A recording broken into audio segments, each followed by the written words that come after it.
Diga assim comigo: tudo que nós precisamos é crer em quem Deus é e no que Ele diz. Amém? Se você não se importar, eu vou ler o capítulo 15 inteiro. A gente vai lendo junto aqui. Gênesis 15, a partir do versículo 1. Depois destes acontecimentos, a palavra do Senhor veio a Abraão numa visão, dizendo: não tenha medo, Abraão. Eu sou o seu escudo e lhe darei uma grande recompensa. Abraão respondeu: Senhor Deus, que me darás se continuo sem filhos e o herdeiro da minha casa é o Damasceno Eliezer? Abraão continuou: tu não me deste descendência, e um servo nascido na minha casa será o meu herdeiro. E eis que a palavra do Senhor veio a ele dizendo: este não será o seu herdeiro. Pelo contrário, aquele que será gerado por você, esse será o seu herdeiro. Então o Senhor levou-o para fora e disse: olhe para os céus e conte as estrelas, se puder contá-las. E lhe disse: assim será a sua posteridade. Abraão creu no Senhor, e isso lhe foi atribuído para a justiça. O Senhor disse também: eu sou o Senhor que o tirei de Ur dos Caldeus para lhe dar esta terra como herança. Mas Abraão perguntou: Senhor Deus, como saberei que vou herdar essa terra? O Senhor respondeu: traga-me uma novilha, uma cabra e um cordeiro, cada qual de 3 anos, uma rolinha e um pombinho. Abraão trouxe todos esses animais, cortou-os pelo meio e pôs as metades umas diante das outras. As aves, porém, não cortou pelo meio. Aves de rapina desciam sobre os cadáveres, porém Abraão as enxotava. Ao pôr do sol, um profundo sono caiu sobre Abraão, e grande pavor e densas trevas tomaram conta dele. Então o Senhor lhe disse: fique sabendo com certeza que a sua posteridade será peregrina em terra alheia, será reduzida à escravidão e será afligida durante 400 anos. Mas eu castigarei a nação com muitas riquezas. Não castigarei a nação que o escravizar. Que castigo que é esse, né? Depois eles sairão com muitas riquezas, e você irá para junto de seus pais em paz. Será sepultado em boa velhice. Na 4ª geração voltarão para cá, porque a medida da iniquidade dos amorreus ainda não se encheu. Quando o sol se pôs e houve densas trevas, eis que um fogareiro fumegante e uma tocha de fogo passaram entre aqueles pedaços dos animais. Naquele mesmo dia, o Senhor fez aliança com Abraão, dizendo: a sua descendência dei esta geração, essa terra, desde o dia do Egito até o grande rio Eufrates, a terra dos queneus, dos quenezeus, dos cadmoneus, dos heteus, dos ferezeus, dos refaíns, dos amorreus, dos cananeus, dos gigarzeus e dos jebuseus. Amém? Já percebi que eu estou com uma dificuldadezinha aqui com as palavras, então falar alguma coisa errada e ficar na liberdade, me corrija, me ajuda.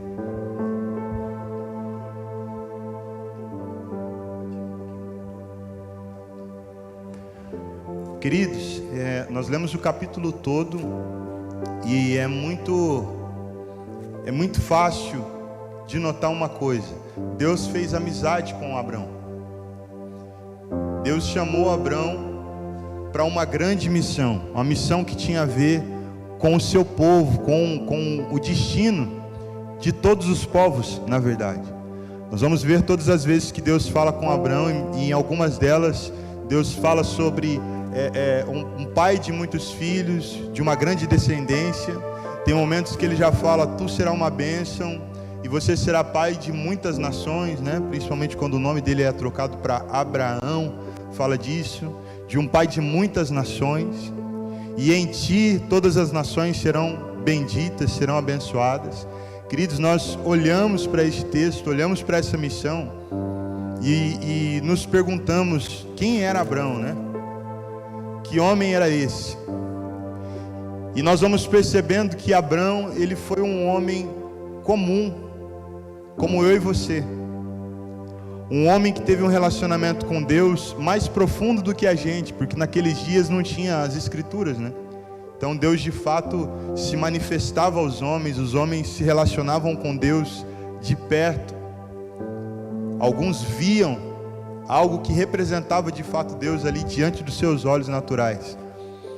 Mas é um homem que cometeu sim muitas falhas. Nós vamos perceber no capítulo 12 de Gênesis, quando Deus chama Abrão e dá um destino para ele, dizendo: Abrão, sai da tua terra, sai do meio dos teus parentes, sai da casa de teus pais. Deus fez questão de deixar bem claro que ele não queria Abrão mais envolvido com aquilo ali, porque ele tinha algo muito maior para fazer através da vida de Abrão. Aí aqui, este texto, ele é bem assertivo, quando ele diz, o Senhor dizendo para Abrão, dizendo assim, foi eu que te tirei de Ur dos Caldeus.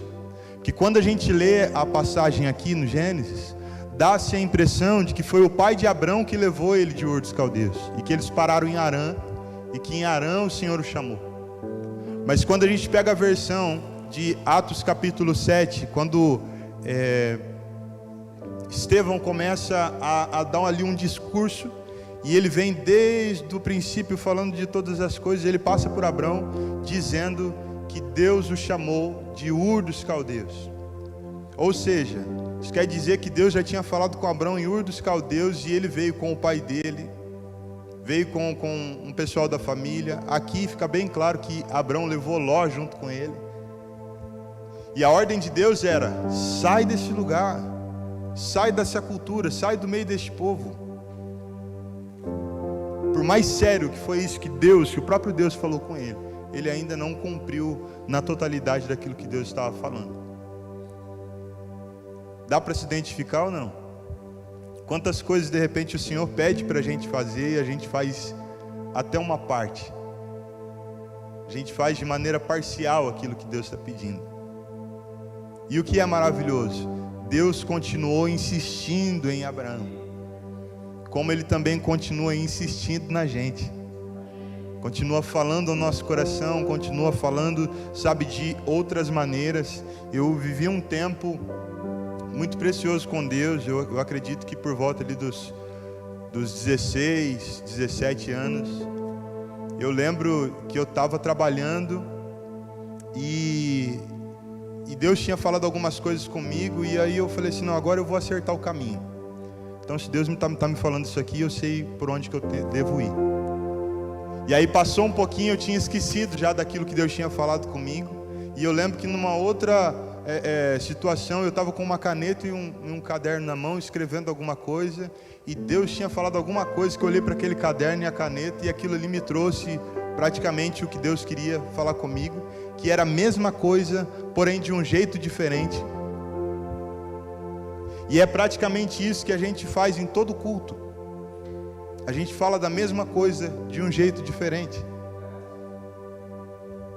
Porque sobre o que nós falamos? Nós falamos sobre Jesus e sobre a restauração que há nele, na nova vida que ele proporciona. A solução para toda a humanidade, para toda a criação que está em Jesus Cristo. Essa é a nossa mensagem. E todos os dias que nós nos reunimos para falar, para trazer uma palavra, é sobre isso. Então Deus continua insistindo no que Ele sempre disse para nós. E Deus quer que o homem volte a crer nele e a crer em tudo aquilo que Ele disse. Estamos juntos? Aí vai passar um pouquinho dos tempos, depois do capítulo 12, que Abraão saiu, levou ali o Ló junto, beleza. O pai já tinha morrido. Aí Abraão vai para o lugar onde Deus tinha pedido para ele ir. E quando ele chega ali naquele lugar, um pouco depois da cidade de Ai, ele encontra fome. E ir para um lugar onde Deus está nos mandando ir e encontrar uma situação de necessidade é quase que duvidar daquilo que Deus tinha falado. É verdade que a gente, em todo lugar que está, por mais que seja a ordem de Deus, a gente passa por dificuldades. Faz parte da nossa vida, do processo, da construção de quem nós somos. Mas ir para um lugar que Deus está mandando e encontrar necessidade é algo que de repente iria mexer comigo e com você. como mexeu com Abrão, e ele vai para o Egito neste momento. Acontece que no Egito ele enriquece, se torna um homem de muitos bens, um homem inclusive poderoso. Nós vamos ler o capítulo 14, hoje não, você pode ler depois. O capítulo 14, ele vai contar uma história de que 4 exércitos de 4 reis guerrearam contra 5 exércitos de 5 reis. E o exército dos 4 reis, que era menor do que o de 5, ganhou a batalha. Só que o problema é que eles mexeram com um carinha errado. Levaram Ló como escravo, juntamente com os despojos da guerra. Aí um dos que também foram pegos conseguiu escapar e veio para Abrão para contar: é o seguinte, os 4 reis venceram os 5 reis, mas eles levaram alguns escravos e Ló está junto nesse bolo. Aí Abrão vai lá, junta 318 homens e fala: vamos buscar Ló. Mas é interessante compartilhar aqui, Abrão não era um homem conhecido como um homem de guerra, pelo menos a Bíblia não nos conta isso. Abrão não era um rei, e 4 reis haviam vencido 5, e Abrão não foi para ter uma conversa amigável, ele foi para trazê-lo de volta. Eu vou juntar uns colegas aqui, uns 318 homens, e nós vamos. E foram lá e combateram um bom combate, trouxeram Ló de volta.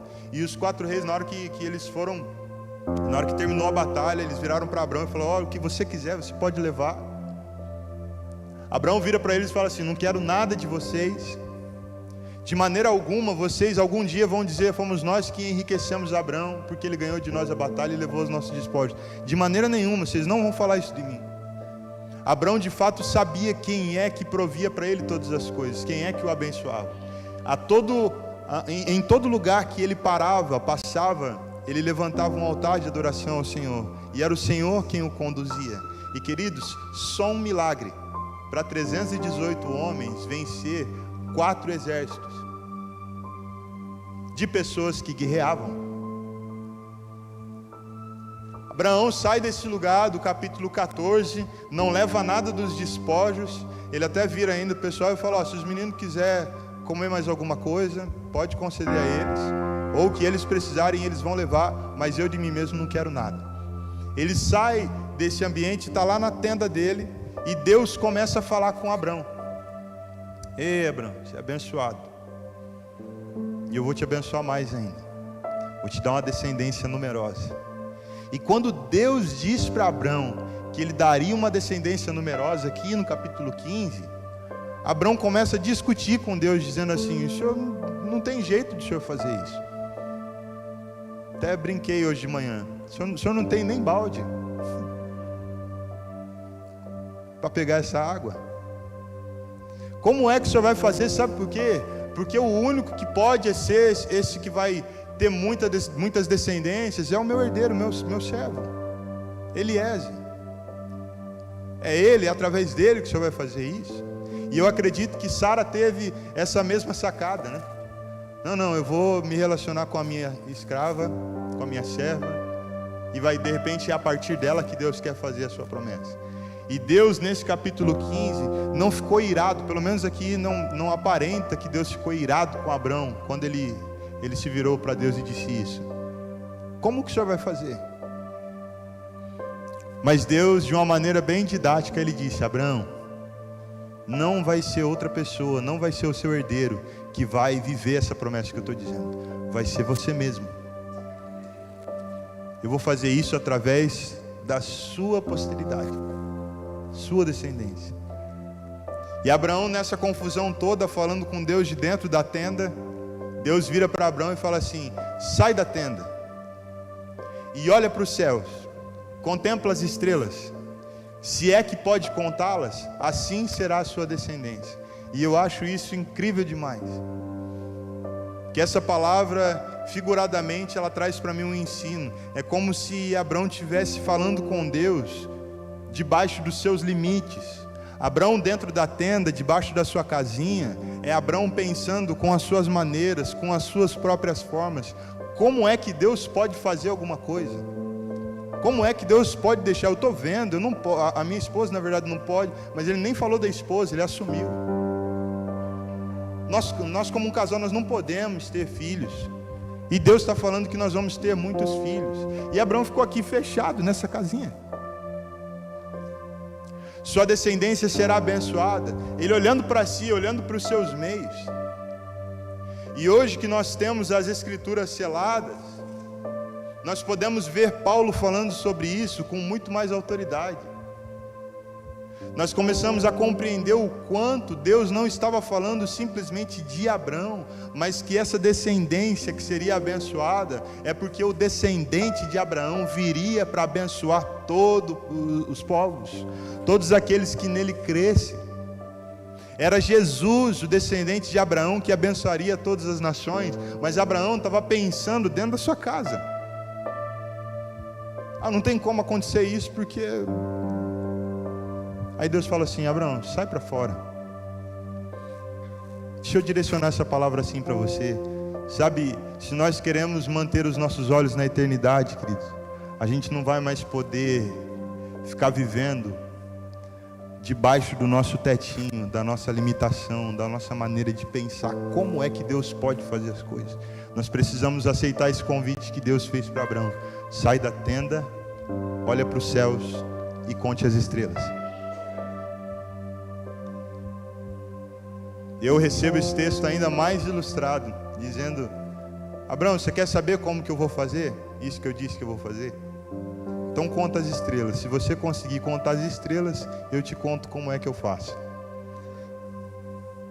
Se você conseguir visualizar o que eu estou visualizando, então você vai compreender o que eu estou fazendo na totalidade. Não, Senhor, eu olho aqui e não consigo contar. Ele fala: então, eu recebo assim. Porque o plano de Deus de fato é eterno e é muito maior do que nós.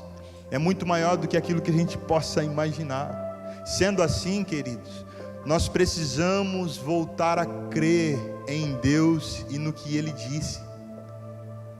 Você vai perceber que eu vou passar aqui por alguns lugares nessa mensagem, trazendo alguns ensinos para você, para afirmar esse propósito. E nós vamos ver o próprio Deus fazendo isso com a Bíblia. Sinais, maravilhas, situações, algumas até muito cabulosas, né? E a gente vai vendo, e morte, e não sei o que. E nós vamos vendo que, será que precisava de tudo isso? Se a gente pensar, olhando para o Senhor, aceitando o convite de Isaías 55, talvez não precisaria. Isaías 55 deixa muito claro, Deus dizendo o seguinte: Ele não estava fazendo uma exibição, Ele estava se apresentando ao seu povo, dizendo: quem tem sede, vem. Mas eu não tenho dinheiro para comprar. Vem sem dinheiro e come. Porque você gasta o seu dinheiro naquilo que não é pão, e o fruto do seu trabalho naquilo que não satisfaz. Os meus pensamentos são mais altos do que os vossos, e os meus caminhos mais altos do que os caminhos de vocês. Com uma diferença muito pequena, presta atenção: assim como os céus são mais altos do que a terra,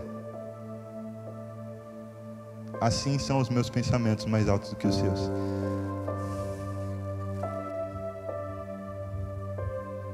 Conseguiu aí dimensionar? E Ele não está exibindo, Ele está dizendo: vinde, vós todos que têm sede, vós todos que estão, sabe, com vontade, mas que não sabem como. É a situação de Abraão aqui. Até queria viver essa posteridade, esse descendente, mas não tem como. Eu estou pensando e estou olhando e não vai. Não vai mesmo, querido. Nós precisamos levantar os nossos olhos para os céus. E eu vou bater em cima disso hoje para você. Sabe, nós precisamos voltar a crer em Deus e no que Ele disse. É só assim, acredite, a Bíblia toda, e inclusive a nossa vida, Deus vai permitindo a gente passar por algumas coisas que vão fazer com que a gente se volte para Ele toda vez. É só para a gente se apegar. E não é porque Deus está carente, mas é porque Ele é o Criador. Essa é a nossa base. Se a gente deixar de acreditar que Deus é o Criador de todas as coisas, a gente vai perder o sentido. Mas se nós cremos que nós somos feitura das mãos do Senhor, querido, está mais do que claro. Ele nos fez e Ele sabe o que é melhor para nós. Ele sabe o caminho que nós precisamos passar. Ele sabe aquilo que nós necessitamos.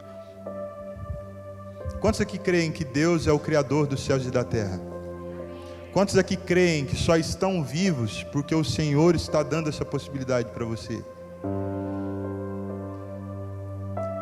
A Bíblia diz que Jesus é a própria vida.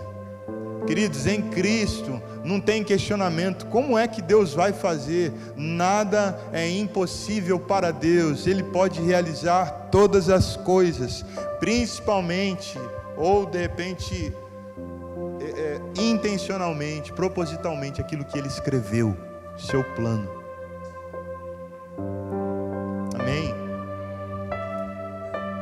Abraão tendo essa conversa com Deus, Deus fala para ele sair, contar as estrelas, e ainda ele insiste na questão. Nós vamos ver aqui no versículo 8, mas Abraão perguntou: Senhor Deus, como saberei que vou herdar essa terra? Ainda ele está insistindo. Quero provas, quero uma garantia. E aí é interessante que Deus agora começa a pedir para que Abraão pegue alguns animais. Você reparou nisso aqui? Como vai acontecer? Ele diz: pegue alguns animais. Traga uma novilha, uma cabra, um cordeiro, cada qual de 3 anos, uma rolinha e um pouquinho. Aí você um pouquinho não. E um pombinho. Só alguns perceberam, né? Mas tá bom. E o que eu achei interessante, Abraão começa a cortar alguns dos animais pelo meio e prepará-los ali para fazer um altar diante do Senhor. E alguns destes animais, as aves, Abraão, ele não corta elas pelo meio, mas ele faz de um jeito diferente. E a gente precisa lembrar que nós estamos lendo um livro que vem antes de Levítico. Não tinha ainda uma instrução de como cortar, de como fazer. É bem o começo, é capítulo 15 de Gênesis. Mas Abraão era alguém de perto com Deus, das duas uma. Ou Deus ensinou Abraão a ofertar, ou Abraão acreditou que era daquela maneira que Deus gostava e fez assim. E tinha autonomia para falar de altar. Porque este é um homem que levantou muitos altares na sua caminhada com Deus. Altares de adoração. Senhor, como é que eu vou ter a garantia daquilo que o Senhor vai fazer? Ele disse: pegue alguns animais. Sabe o que é isso? É oferta. É adoração. Você quer compreender como é que Deus vai fazer algumas coisas que você hoje ainda não está vendo? Então adore ao Senhor de todo o seu coração. Entregue ao Senhor a oferta que você sabe que Ele quer de você. E nós bem sabemos que a oferta que Deus quer de nós é um coração quebrantado e contrito diante dEle. Abraão faz tudo certinho, todo o ritual, corta os bichos, prepara aquele altar, e aí diz que vem sobre Abraão densas trevas. E para nossa surpresa, essas densas trevas, elas não são trevas do mal. Mas a Bíblia diz que Deus habita em densas trevas. Quando você se lembra lá do momento em que Deus estava falando com Moisés do monte, tinha ali algumas nuvens escuras, assombrosas. Deus fala deste lugar. E Deus falou de uma maneira parecida aqui com Abraão. Veio sobre ele densas trevas. E Deus começou a revelar coisas para ele que aconteceriam dali 400 anos. Ou muito mais do que isso. Vai acontecer assim, assado, o teu povo, tua descendência vai herdar essa terra aqui. Depois que os jebuseus, não vou lembrar de todos eles aqui. Todos os zeus, ainda mais agora de noite, né?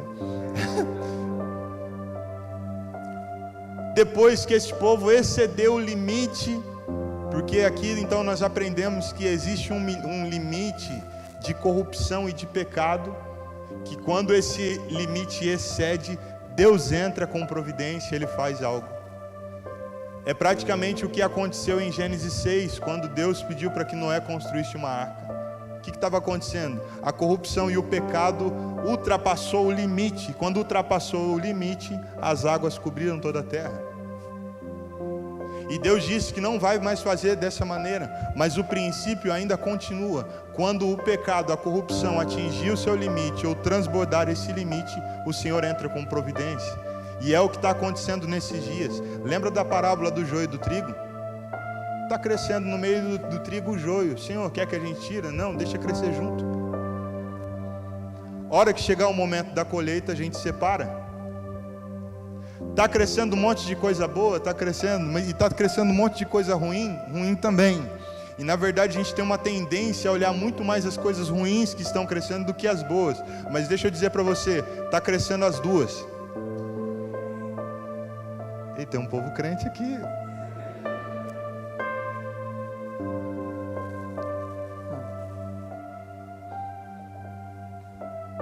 Está crescendo as duas. E na hora que o pecado e a corrupção chegar no limite, ou passar esse limite, nosso Senhor vem com providência, com aquilo que a gente não pode fazer. Agora, querido, preste atenção numa coisa. Deus começou a falar essas coisas para Abraão. Abraão não viveu para ver tudo isso acontecer, mas desde que Deus falou isso para Abraão e que essa história começou em Abraão, ela nunca mais deixou de ser contada. E hoje, quando nós falamos sobre fé, dificilmente nós não mencionamos Abraão.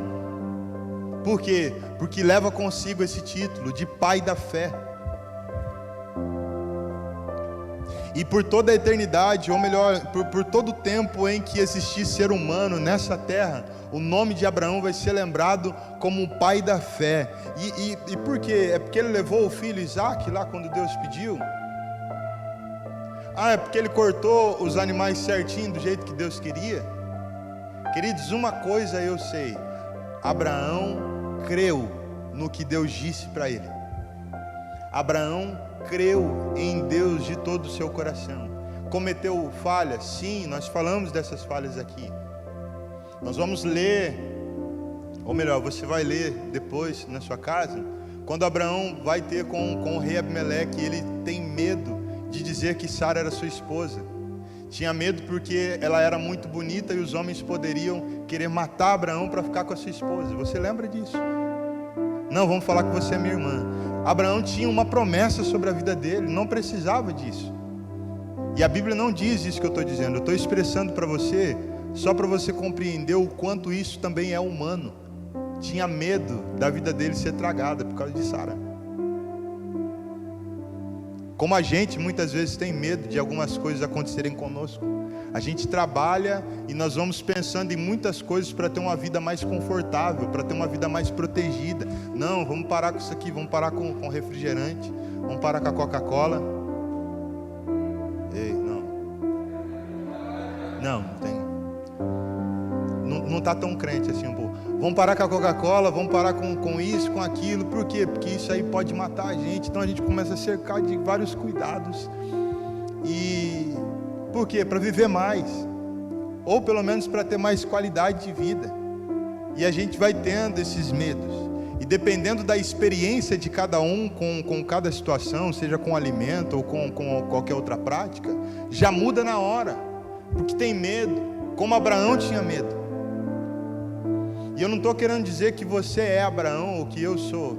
Eu estou querendo dizer para você, queridos, que nós nos encontramos nessa mesma forma humana.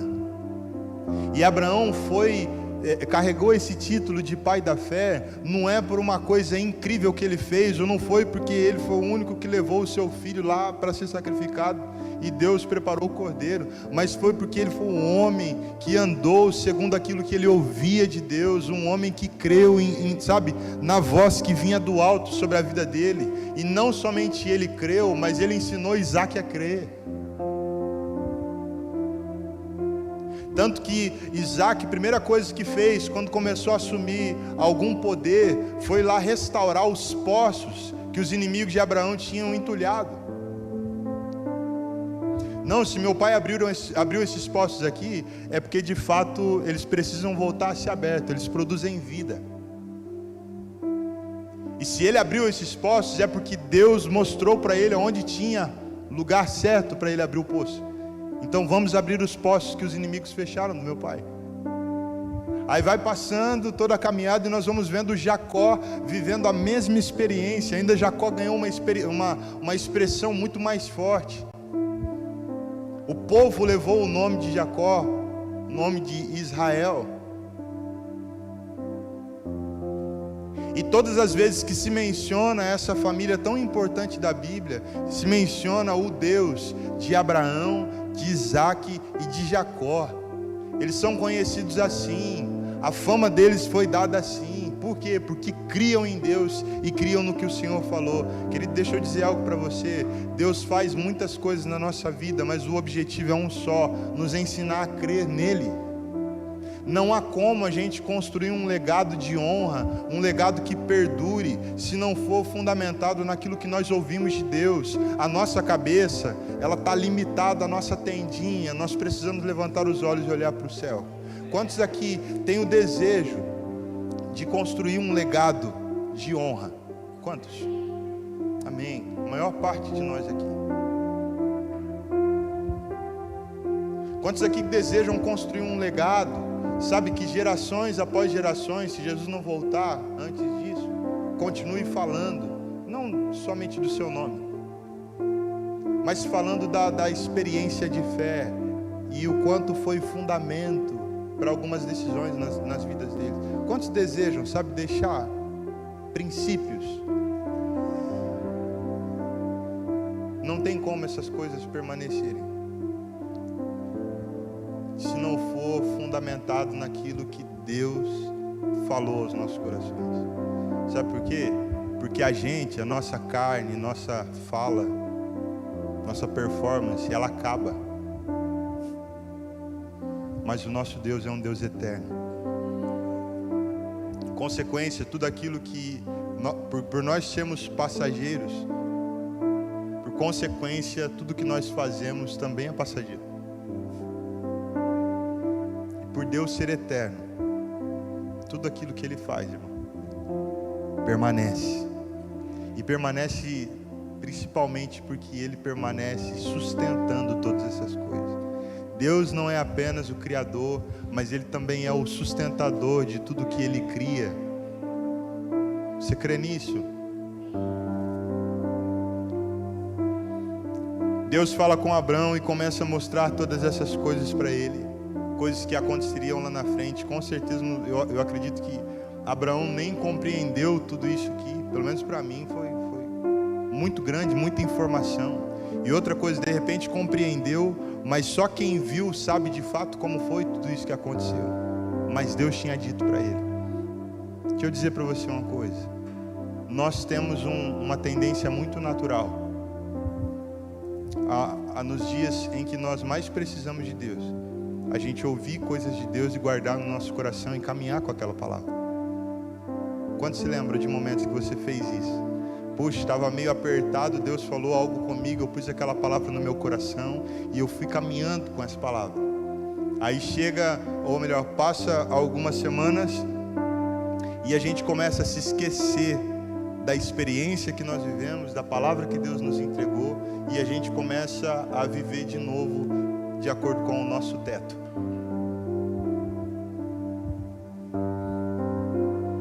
É o capítulo 12 de Abraão. Abraão, eu estou te chamando, eu que vou te conduzir, vai para onde eu vou te mostrar.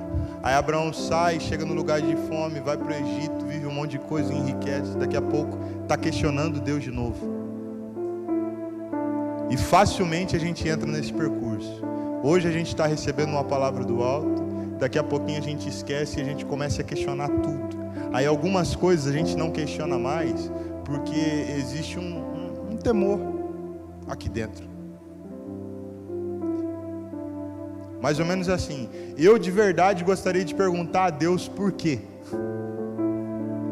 Mas porque eu sei que Deus é soberano, que Deus é poderoso, que Ele faz tudo segundo a sua vontade, então não vou perguntar. Mas isso faz com que o nosso coração dê uma relaxada, não vou nem dizer esfriada, mas dá uma relaxada, dá uma acomodada. E com facilidade a gente volta a tomar decisão de acordo com a nossa própria cabeça. Quero estender diante de você essa mensagem. Estender um caminho de volta, para você se lembrar do que Deus tem falado com você, se lembrar de repente da última palavra que Deus falou ao seu coração e que por algum motivo você se afastou dela. Irmãos, nós vivemos das palavras do Senhor.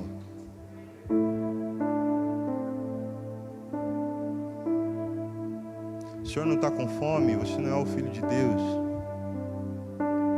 tem que fazer alguma coisa agora. Transforma essas pedras em pães. Não é disso que a gente vive. Nem só de pão viverá o homem, mas de toda a palavra que sai da boca de Deus. As palavras que fluem da boca de Deus, elas são sustento para a nossa vida, sustento para a nossa alma. Abre comigo em Colossenses capítulo 1, ainda sobre esse mesmo tema.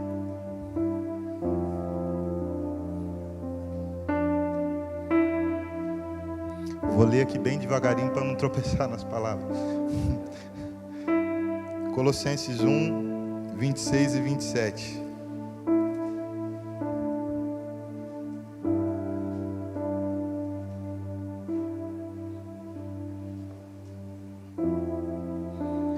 Diz assim: o mistério que esteve escondido durante séculos e gerações, mas que agora foi manifestado aos seus santos. A estes Deus quis dar a conhecer a riqueza da glória deste mistério entre os gentios, que é Cristo em vocês, a esperança da glória. Olha só, de coisas que Deus estava falando com Abraão lá atrás, Paulo agora começa a dizer: Deus estava falando e Abraão não entendia, e os homens não entenderam. Por quê? Porque era um mistério que estava oculto em Deus. Mas agora esse mistério foi revelado. E qual que é o mistério? Cristo em nós. E o que é Cristo em nós?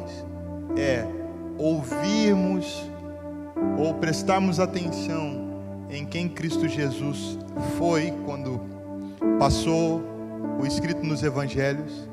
É olhar para o Cristo e para os ensinos que Ele deixou para os seus discípulos e prestar atenção nas coisas que Jesus disse que iria fazer. Quando nós olhamos para estas coisas e cremos com todo o nosso coração, Cristo vem para dentro de nós.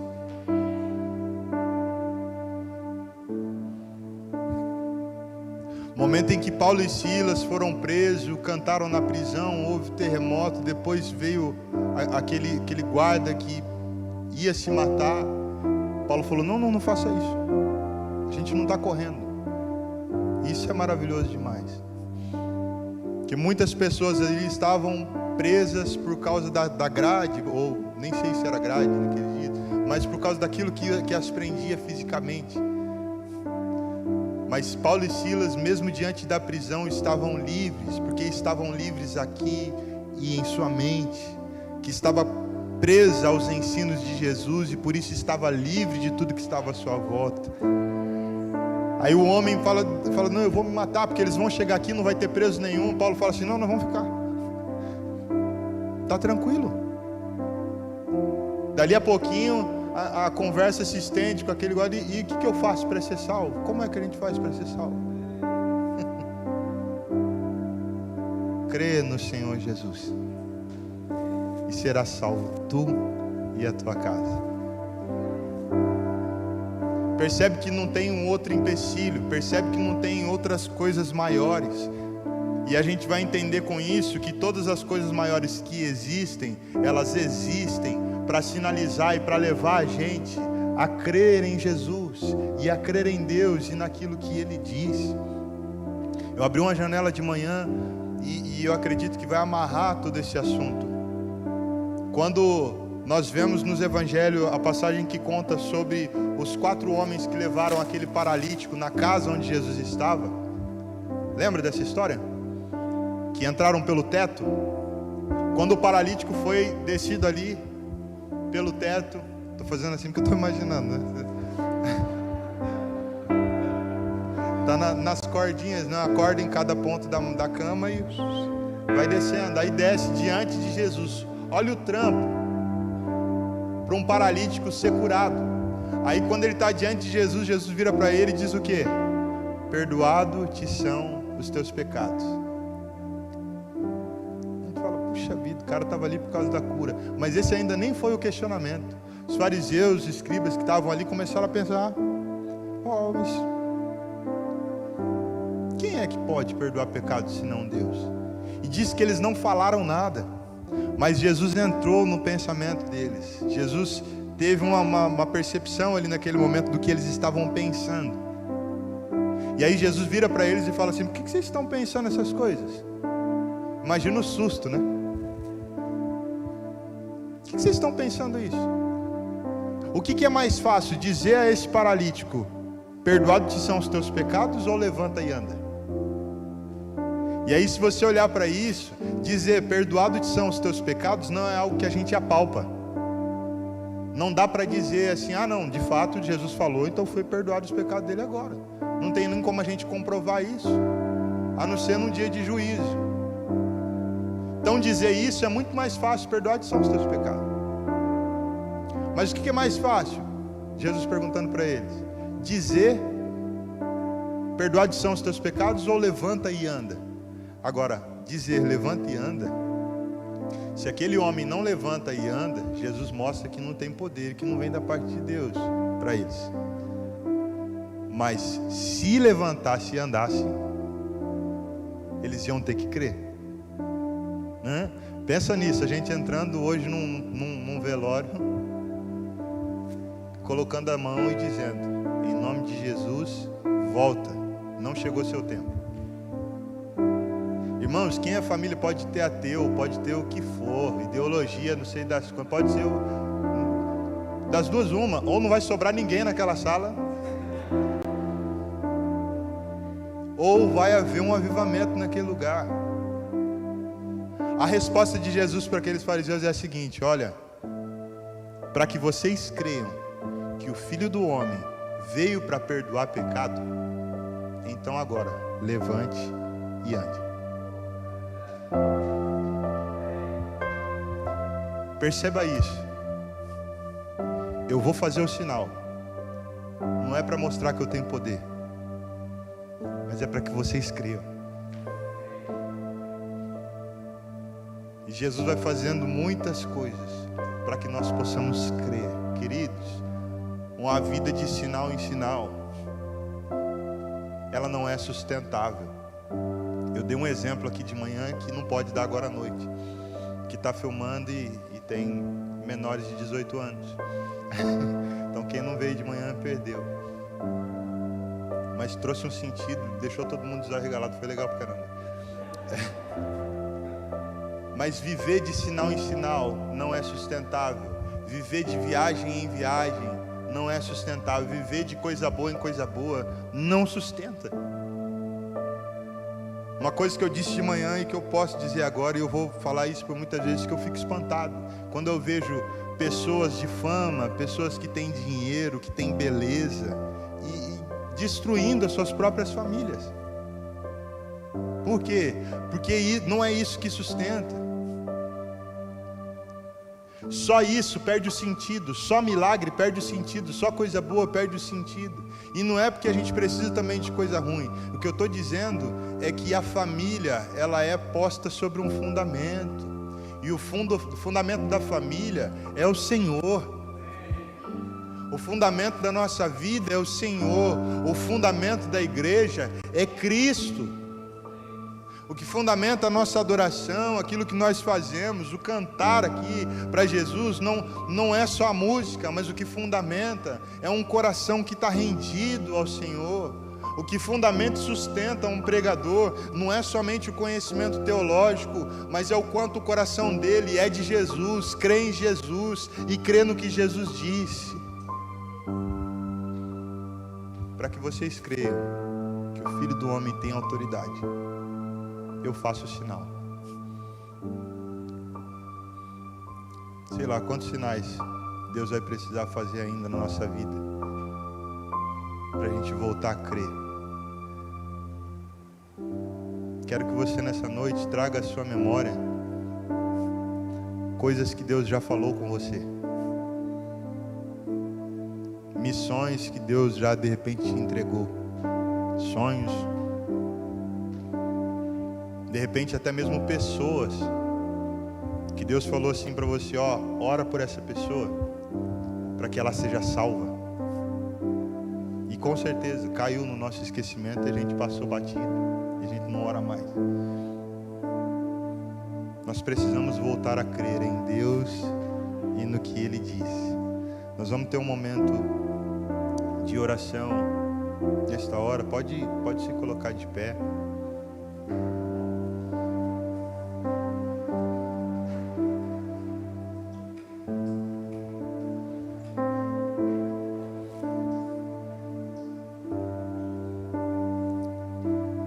Fundamentado em Isaías 55, eu vou ler. Quero ler Isaías 55, falei dela aqui.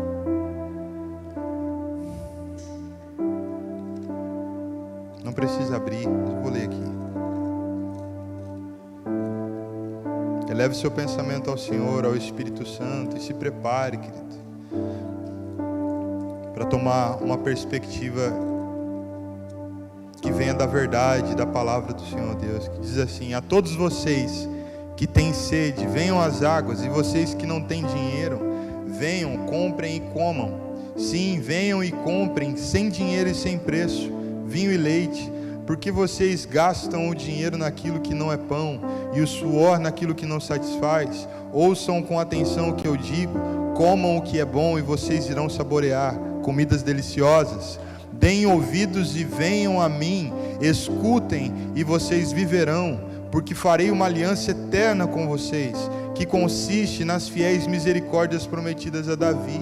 Eis que eu fiz dele uma testemunha aos povos, um príncipe e governador dos povos. Eis que você chamará uma nação que você não conhece, e uma nação que nunca o conheceu virá correndo para junto de você, por causa do Senhor seu Deus e do Santo de Israel, porque este o glorificou. Busquem o Senhor enquanto Ele pode ser encontrado, e invocam-no enquanto Ele está perto.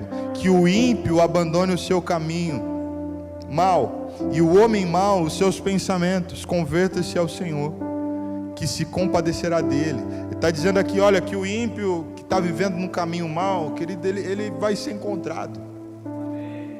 Amém? Mas uma coisa importa, que você volte os seus caminhos para Jesus. Quantas vezes a gente quer sair para fora, sabe? Não, nós precisamos de ganhar, mas, sabe, Jesus está chamando a gente para Ele. Jesus está trazendo de volta a nossa atenção, os nossos ouvidos, para crer em quem Ele é e naquilo que Ele disse. Você crê nisso? Porque os meus pensamentos não são os pensamentos de vocês, e os caminhos de vocês não são os meus caminhos, diz o Senhor. Porque assim como os céus são mais altos do que a terra, assim os meus caminhos são mais altos do que os seus caminhos, e os meus pensamentos mais altos do que os pensamentos de vocês.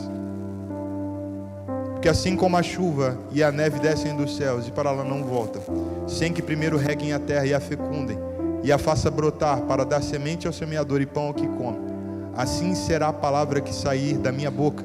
Não voltará para mim vazia, mas fará o que me apraz, e prosperará naquilo para que a designei. É tendencioso o caminho de nós vivemos uma vida de acordo com a nossa própria vontade, tentando resolver do nosso jeito. E esse texto chama isso de gastar o dinheiro naquilo que não é pão. Dar passo segundo o nosso coração. Não, isso aqui é pão sim. Jesus está dizendo, não é pão.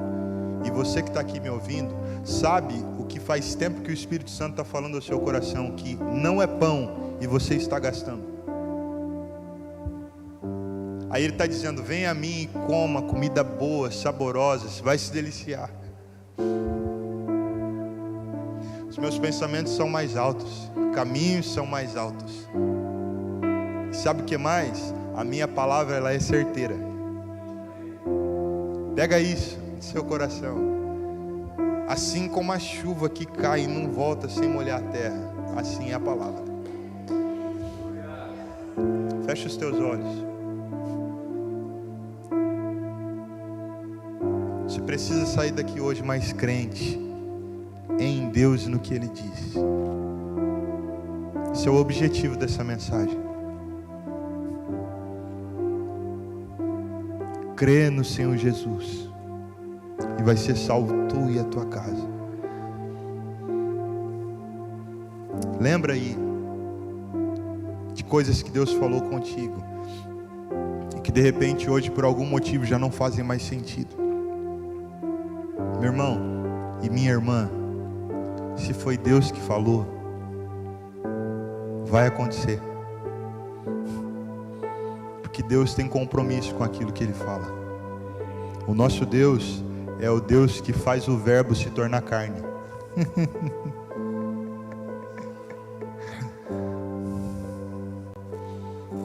É o Deus que traz à realidade aquilo que ainda não existe. Nós, para tudo que nós vamos fazer hoje, a gente pega um modelo na internet. Mas Deus não usou da internet para criar os céus e a terra, para criar as nossas digitais, todas diferentes. Mais de 7 bilhões, todas diferentes. Porque é um Deus que cuida, é um Deus que ama, é poderoso, é criador e tem uma palavra para nós. Ah, Jerusalém, Jerusalém, se você soubesse como eu desejo ajuntar vocês debaixo das minhas asas, como uma galinha que ajunta os seus pintainhos. Ah, se vocês soubessem o que eu tenho para vocês. É a mesma conversa desde o Gênesis. Come do conhecimento não, come da vida. E viva. Acredita no que eu estou falando. O que é que Deus te falou? Pessoas que Deus disse que Ele vai curar, que Ele vai salvar. Ainda hoje de manhã, estava compartilhando com os irmãos em lágrimas sobre as pessoas que eu ainda sonho que sejam salvas, e eu sonho em vê-las contemplando a glória de Jesus na presença de Deus. E eu me lembrei de alguns tios e tias, de alguns primos e primas que hoje se encontram tão perdidos, tiveram um contexto de vida tão difícil. As nossas famílias têm isso. Eu sei que nas suas também. Mas falando da minha família, da família da minha esposa. Pessoas que não conheceram o caminho de Jesus. Outros que conheceram o caminho de Jesus, mas por algum motivo perderam o sentido de viver para Ele. E a gente vai vendo a coisa acontecer, os dias se passarem, e a gente vai até esquecendo que Deus é poderoso para fazer. Deixa eu dizer para você nessa noite, deixa eu levantar a fé e a esperança no seu coração.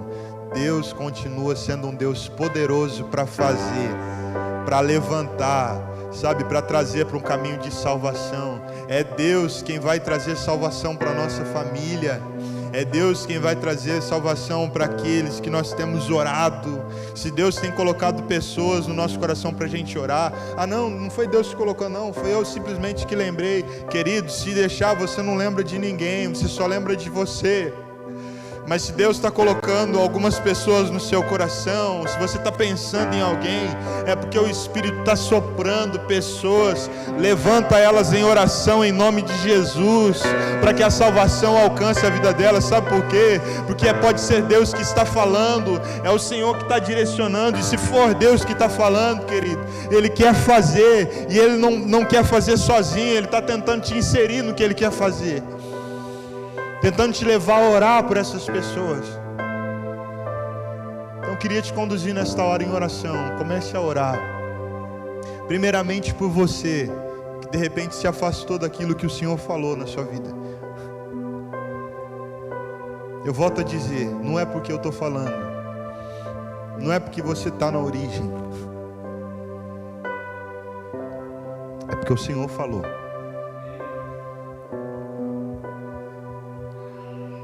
E se o Senhor falou e você creu, você faz parte da família de Abraão. que é que Deus falou contigo? Quais são as pessoas que Ele colocou no seu coração para você orar? Levanta elas em oração nesta hora. Vamos fazer esse exercício de fé para a gente levantar mesmo essa fé no nosso coração. Deus é um Deus que fala, Deus é um Deus que fala. No princípio era o verbo, era a palavra. Nós cremos, Senhor, no que o Senhor fala, nós cremos, Senhor, em quem o Senhor é, nós cremos no que o Senhor deseja ainda fazer através das nossas vidas. Por isso nós oramos. Oramos, Jesus, oramos. Ore ao Senhor. Nós vamos ministrar uma canção para você orar. Vou te dar tempo de orar. Ore, ore, ore.